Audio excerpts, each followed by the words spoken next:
Halo teman-teman, assalamualaikum warahmatullahi wabarakatuh. Kali ini kita akan sharing terkait dengan translate dokumen Inggris ke Indonesia. Pada umumnya kita melakukan translate dokumen atau translate narasi bahasa Inggris ke bahasa Indonesia dengan menggunakan Google Translate. Namun demikian, ketika kita menggunakan web Google Translate ini sendiri, kita akan kesulitan ketika datanya banyak. Nah, di sini saya akan coba sudah siapkan contohnya ya teman-teman. Nah, di sini saya punya contoh, ini adalah artikel yang terdiri dari 14 halaman. Di dalamnya ada sekitar hampir 6.000 kata dan di situ ada tabel juga. Nah, ada tabel. Di sini menjadi agak sangat sulit teman-teman ketika ada tabel. Nah, kita melakukan copy paste ke Google Translate. Kita ketahui saja Google Translate ini maksimal 5.000 kata. Nah, ketika dokumen kita di atas 5.000 kata, bagaimana? Itu menjadi permasalahan sendiri ya. Solusinya adalah teman-teman bisa menggunakan alternatif lain, yaitu menggunakan Google Doc. Sini saya akan sharing tentang Google Doc. Yang pertama teman-teman masukkan dulu alamat web atau cari aja Google Doc, nanti teman-teman langsung masuk. Nah, setelah ini teman-teman masuk, maka teman-teman bisa buka Google Dokumen. Nah, setelah masuk ke Google Dokumen, di sini teman-teman bisa pilih kosong.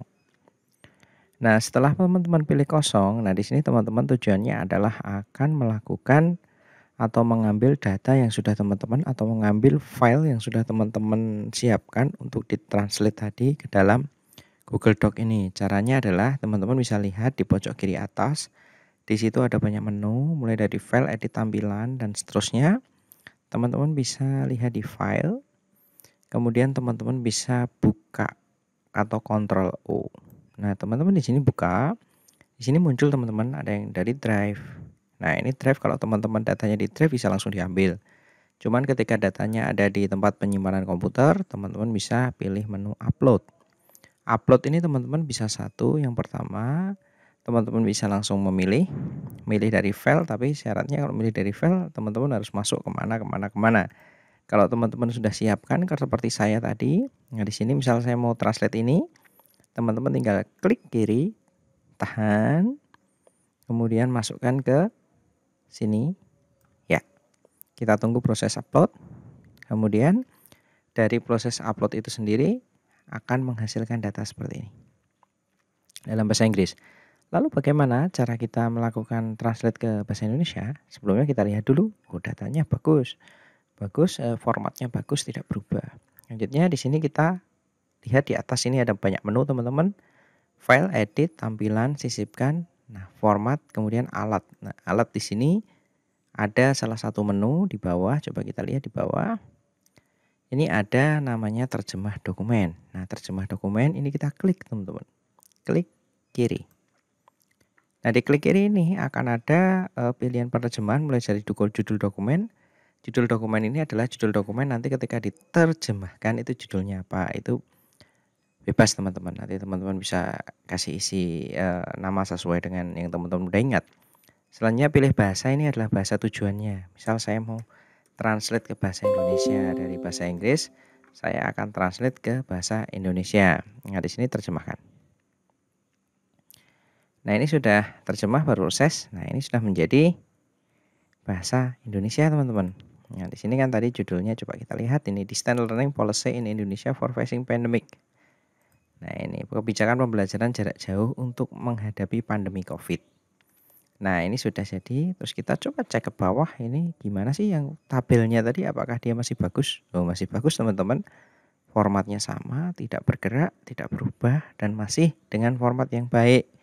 Jadi ini kita akan mudah, sudah jadi bahasa Indonesia, kita dapat membacanya dengan lebih mudah. Walaupun memang ketika teman-teman nanti ini akan dijadikan sebagai dokumen formal, teman-teman harus mengecek SPOK-nya lagi. Teman-teman harus membaca ulang lagi untuk mengecek, siapa tahu ada kata-kata yang misal tidak sesuai penggunaannya gitu dalam bahasa Indonesia. Nah, itu teman-teman perlu cek lagi. Oke, teman-teman. Nah, sekarang yang menjadi masalah adalah ketika teman-teman punya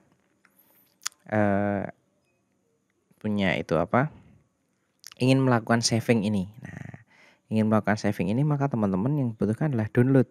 Nah, ini teman-teman hasil translate ini bisa di-save. Bisa di-save yaitu bisa dalam berbagai ekstensi mulai dari DOCX, bisa mulai ODT, bisa RTF, bisa PDF, bisa TXT dan seterusnya atau sampai EPUB ya. Nah, ketika teman-teman ingin ke doc, tinggal klik aja doc. Nah, di sini teman-teman bisa save file. Nah, teman-teman bisa save itu nanti akan sudah tersave pada tempat penyimpanan teman-teman di komputer gitu. Nanti bisa dilihat. Namanya di sini sesuai dengan nama yang teman-teman isikan tadi. Oke, nah selanjutnya ini tadi adalah contoh ketika datanya itu adalah dalam bentuk file Word. Nah, kalau dalam bentuk file PDF apakah bisa? Oke, kita coba teman-teman. Nah, di sini. Di sini kita mulai baru ya, teman-teman, dokumen baru. Nah, ini dokumen baru. Di sini tadi coba ya diulang biar lebih mudah, nanti file baru dokumen. Nah, ini. Di sini ada file baru dokumen di sini yang ini kemudian kita akan melakukan import tadi. Jadi memindahkan dokumen yang ini. Yang sudah disiapkan ini dalam bentuk ini teman-teman. Dalam bentuk PDF. Ekstensinya PDF. Nah, tentu ketika teman-teman ini menggunakan Google Translate yang biasa akan sangat kesulitan karena copy paste satu-satu. Ini sangat luar biasa energinya ya. Nah, ketika dengan Google Doc gimana caranya ya? Apakah bisa? Gitu. Nah, kita akan coba teman-teman. Kita akan coba teman-teman. Nah, ketika menggunakan Google Doc, nah di sini tadi kita sudah punya, sudah kita buka. Nah, di sini kita file, kemudian kita buka lagi atau Ctrl O. Nah, file yang sudah kita siapkan di sini kita tarik saja ke sini. Oke. Kita tarik. Oh iya, sorry. Ini tadi berarti sorry kita ulang, baru dokumen. Kemudian kita file. Kita buka. Nah, ini kita klik dulu, tadi ada kelupaan klik menu upload. Nah, ini teman-teman. Jadi kita harus pastikan dia ada di menu upload. Nah, setelah menu upload tadi ini kita geret ke sini. Nah, proses penguploadan ini. Oke, ini sudah terupload, dokumen PDF-nya sudah terupload. Nah, setelah terupload nanti akan keluar seperti ini, teman-teman. Masih dalam bentuk PDF. Nah, masih dalam bentuk PDF, teman-teman. Nah, ini menjadi masalah dalam bentuk PDF seperti ini. Nah, harus kita buat dalam bentuk Google Doc. Caranya adalah di sini, di atas ini ada pilihannya, buka dengan Google Dokumen. Nah, ini teman-teman bisa buka, klik saja di sini. Nih. Nah, ketika di sini teman-teman klik, maka di situ akan nanti di-convert menjadi format Google Doc. Nah, ketika itu sudah terformat menjadi Google Doc, oke, setelah itu ini. Nah, ini kita tinggal bisa lakukan alat sama kayak tadi, terjemahkan dokumen. Nah, di sini sama, bisa teman-teman ubah namanya, kemudian teman-teman bisa pilih bahasanya. Indonesia. Nah, di sini Indonesia, terjemahkan. Nah, ini proses penerjemahannya, teman-teman. Nah, kita tunggu sebentar. Oke. Nah, sudah. Di sini sudah terjemah semua. Constructing mathematical concept through external representation.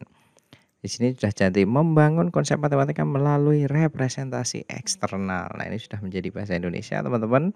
Teman-teman sudah bisa membacanya dengan mudah. Di sini kalau mau save juga bisa juga. File, download, teman-teman bisa save ke berbagai ekstensi sesuai dengan yang teman-teman inginkan. Jadi dengan demikian maka teman-teman tidak perlu repot lagi ketika teman-teman mendapatkan jurnal dalam bahasa, misal dalam bahasa asing ingin diterjemahkan ke bahasa Indonesia, pakai cara ini saja.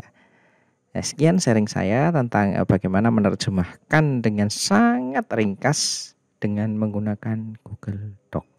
Jika ada yang perlu didiskusikan silahkan tinggalkan di kolom komentar. Terima kasih.